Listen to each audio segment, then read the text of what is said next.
The Mountains of Madness, written by H.P. Lovecraft, narrated by B.J.Harrison.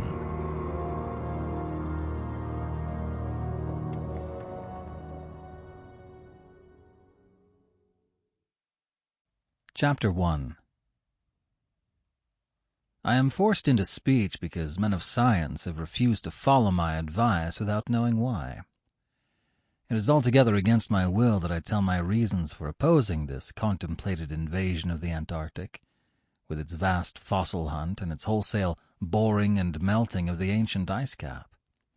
And I am the more reluctant because my warning may be in vain. Doubt of the real facts, as I must reveal them, is inevitable. Yet, if I suppressed what will seem extravagant and incredible, there would be nothing left.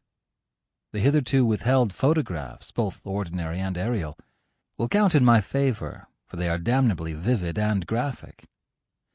Still, they will be doubted because of the great lengths to which clever fakery can be carried. The ink drawings, of course, will be jeered at as obvious impostures, notwithstanding a strangeness of technique which art experts ought to remark and puzzle over. In the end, I must rely on the judgment and standing of the few scientific leaders who have, on the one hand, sufficient independence of thought to weigh my data on its own hideously convincing merits, or in the light of certain primordial and highly baffling myth cycles, and, on the other hand, sufficient influence to deter the exploring world in general from any rash and overambitious program in the region of those mountains of madness. It is an unfortunate fact that relatively obscure men like myself and my associates, connected only with a small university, have little chance of making an impression where matters of a wildly bizarre or highly controversial nature are concerned. It is further against us that we are not, in the strictest sense, specialists in the fields which came primarily to be concerned. As a geologist, my object in leading the Miskatonic University expedition was wholly that of securing deep-level specimens of rock and soil from various parts of the Antarctic continent, aided by the remarkable drill devised by Professor Frank H. Pabody of our engineering department. I had no wish to be a pioneer in any other field than this, but I did hope that the use of this new mechanical appliance at different points along previously explored paths would bring to light materials of a sort hitherto unreached by the ordinary methods of collection.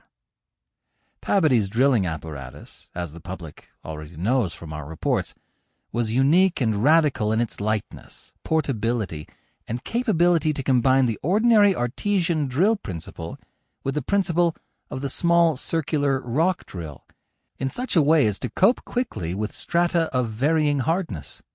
Steel head, jointed rods, gasoline motor, collapsible wooden derrick, dynamiting paraphernalia, cording, rubbish removal auger, and sectional piping for bores 5 inches wide and up to 1,000 feet deep, all formed, with needed accessories, no greater load than 3 7-dog sledges could carry, this being made possible by the clever aluminum alloy of which most of the metal objects were fashioned.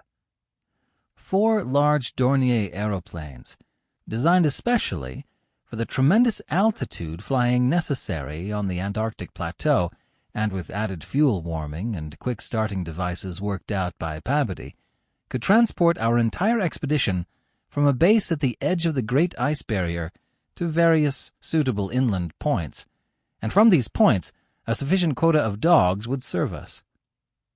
We planned to cover as great an area as one Antarctic season, or longer if absolutely necessary, would permit, operating mostly in the mountain ranges and on the plateau south of Ross Sea, regions explored in varying degree by Shackleton, Amundsen, Scott, and Byrd.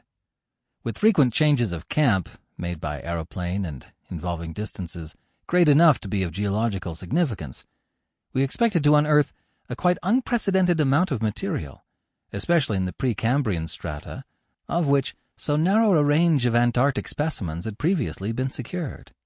We wished also to obtain as great as possible a variety of the upper fossiliferous rocks. Sample complete. Ready to continue?